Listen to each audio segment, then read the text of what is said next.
вирусты инфекция кезінде адамдардың жіберетін көп қателіктері. Біріншіден, температура 37,5, 37,8 болып, бас ауырып, тамақ ауырып басылса, бірден шарапатын жөше қабылдап бастайды. Сіз бұл арқылы ары қарай аурудың созылуына мүмкіншілік жасап тұрсыз.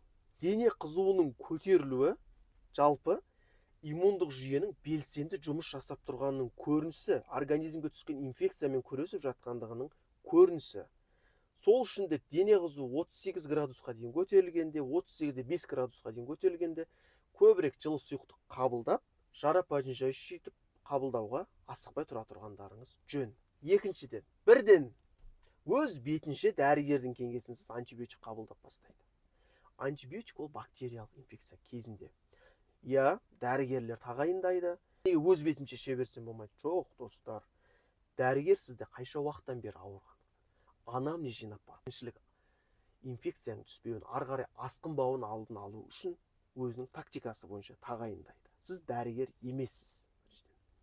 Үшіншісі, әсіресе көп ата-аналарда кездеседі, дене қызуы көтерілсе, баланың денесін қойдың майымен, спиртпен, уксуспен сүртеді. Дене қызуы көтерілді ма кішкентай балаға дейік. Тек қана денесін жылы сумен сүртуге болады. Басқа заттармен баланың денесін сүртудің қажеті жоқ.